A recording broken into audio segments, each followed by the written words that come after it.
Bienvenue dans cette nouvelle vidéo où nous retrouvons Dan et Daniel qui s'apprêtent à faire leurs premiers pas dans l'enseignement secondaire. Comme abordé précédemment, les compétences scolaires d'un élève dépendent d'une succession d'influences. En effet, le milieu familial et social dans lequel ils évoluent a un grand impact sur leurs conditions de vie, qui influencent elles-mêmes leurs attitudes face à l'école. Le jour de la rentrée, Dan et Daniel se retrouvent dans la même classe. Jusqu'ici, tout est normal. Leur prof de maths leur demande de faire un dossier d'exercice à la maison pour qu'ils puissent voir les différentes compétences acquises de chacun en mathématiques. Une fois rentré de l'école, Daniel demande de l'aide à son papa, qui finit toutes ses journées vers 16h30 et qui ensuite s'occupe pleinement de ses enfants. Étant indépendant, le papa de Daniel peut arranger son emploi du temps comme il le souhaite, en fonction de ses enfants.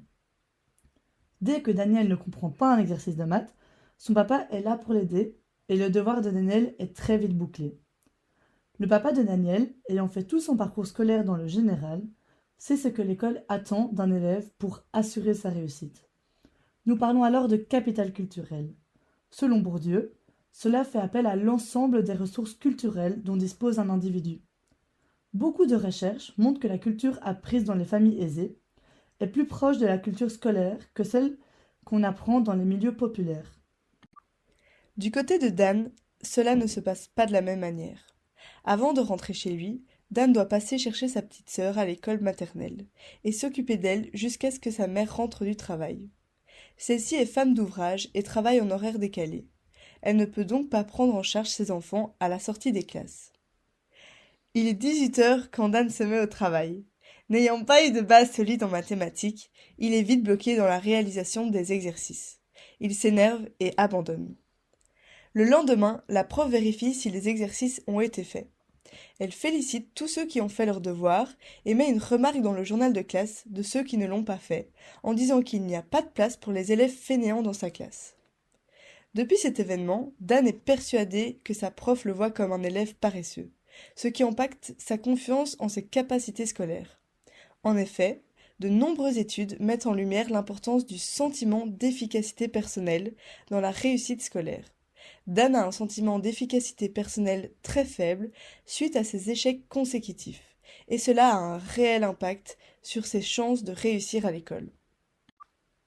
Si l'on remet toute la responsabilité du parcours scolaire et des difficultés de quelqu'un à l'école sur sa propre volonté et sa motivation, c'est nier tous les facteurs et obstacles que peut induire la précarité. Cela revient à penser que si l'on veut, on peut, et ainsi remettre l'ensemble de la responsabilité sur l'élève sans prendre en compte son milieu.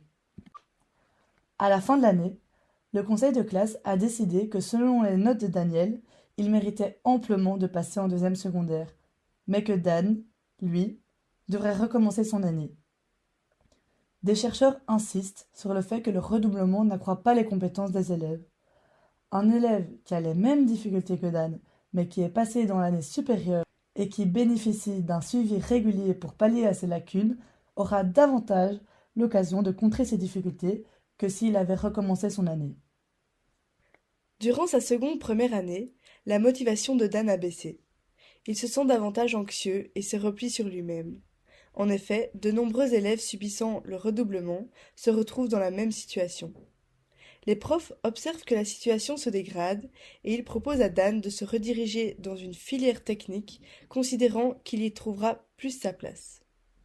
Du côté de Daniel, il poursuit son parcours scolaire sans échec et se découvre une passion pour l'informatique. Sa famille le pousse à développer cette passion et il décide en fin de réto, parmi les nombreuses possibilités qui s'offrent à lui, de se lancer dans des études en informatique. En rentrant dans l'enseignement technique, Dan se voit obligé de choisir directement une option dans laquelle il se spécialise.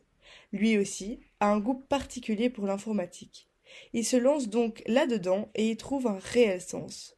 Il met toute son énergie et sa motivation pour réussir malgré ses lacunes. Il va jusqu'à sacrifier ses sorties avec ses amis afin d'avoir davantage de temps pour travailler et se préparer tant bien que mal à l'université.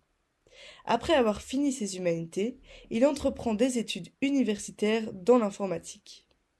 Pour conclure cette vidéo, il est important de ne pas entrer dans une forme de déterminisme social. Ce n'est pas parce qu'on est né dans un milieu défavorisé que l'on ne peut pas grimper l'échelle sociale et faire la formation et le métier que l'on souhaite. Pour savoir la suite des événements de vie de nos deux acteurs, on te laisse avec la prochaine vidéo. Merci de nous avoir écoutés.